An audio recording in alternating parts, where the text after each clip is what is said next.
Good morning students.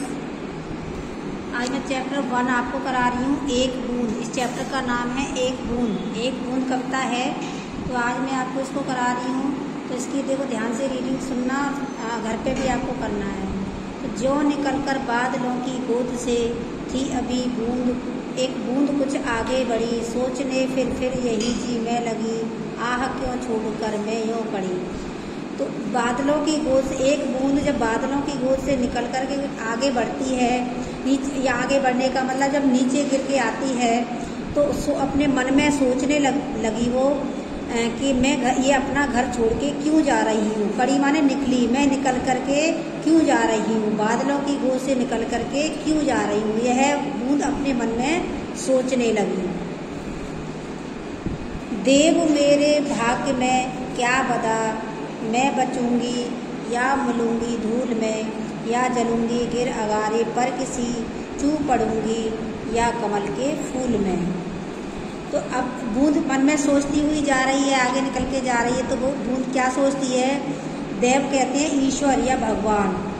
तो हे भगवान, हे ईश्वर, मेरे भाग्य में क्या बदा है, यानी क्या लिखा है। मैं बचूंगी या धूल में मिल जाऊंगी, या जलूंगी गिर अंगारे पर किसी, या किसी अंगार पर गिर करके जल जाऊंगी, या फिर कमल के फूल में टपक जाऊंगी। यह बूंद सोचती हुई आगे जा रही है और चलती चलती अपने मन में सोचती हुई जा रही है और ईश्वर से प्रार्थना कर रही है कि मेरे साथ पता नहीं क्या होगा।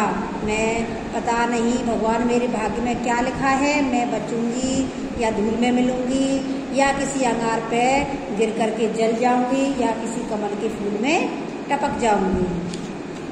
नेक्स्ट वाला है, बह गई उस काल एक ऐसी हवा, वह समुंदर और आई अनमनी, एक सुंदर सीप का मुंह था खुला, वह उसी में जा पड़ी मोती बनी।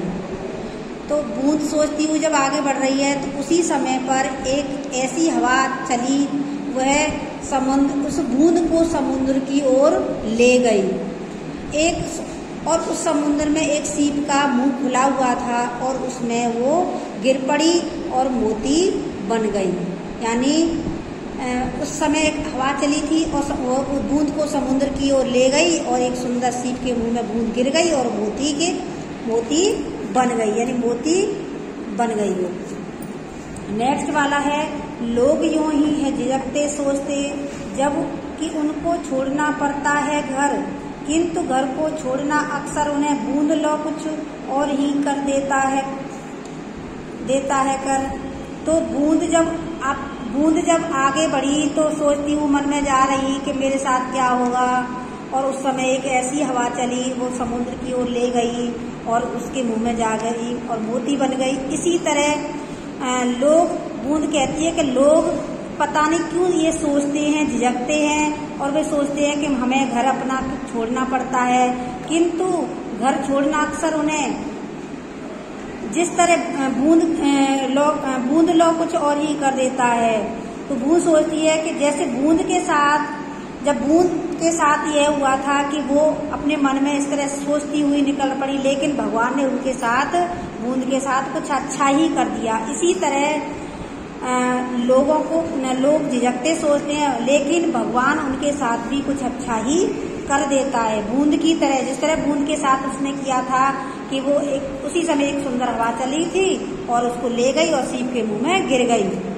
तो इसी तरह भगवान उन लोगों के साथ भी, जो घर छोड़कर निकलते हैं, उनके साथ भी कुछ अच्छा ही करता है।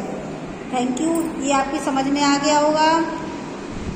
और मैं इसके वर्ड मीनिंग यानी शब्दार्थ आपको भेज रही हूँ। ये शब्दार्थ आप अपनी नोटबुक में न्यू नोटबुक बना लेना और ये कर लेना। ठीक है, थैंक यू बेटा।